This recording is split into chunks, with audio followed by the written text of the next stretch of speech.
in the public work forum. And as a result, they were always used to submission. They had to submit to their boss.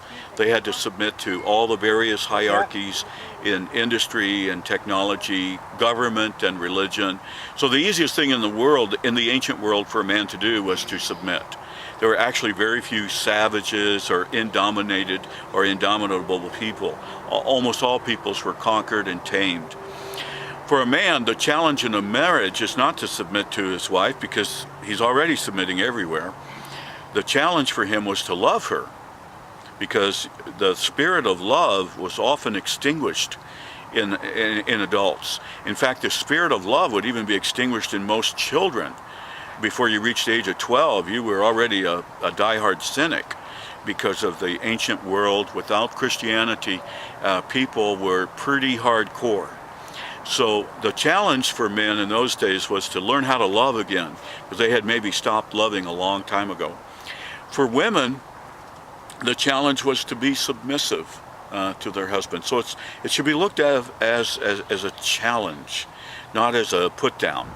So God challenges men through Christ and the Christian church to learn how to love, to really love, not just follow orders. And to the women, it was, we already know you know how to love. We take that for granted. What you need to learn is obedience.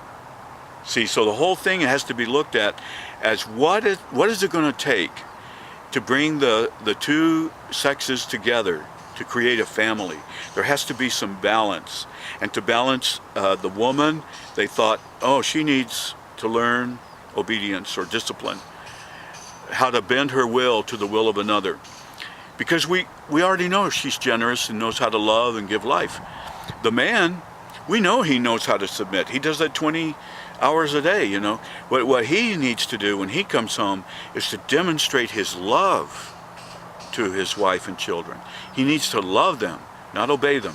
So that was the picture. Now, obviously today things have changed so much. So there may be, you know, new ways of cutting the pie, so to speak. But in those days they did cut it in diagonals. So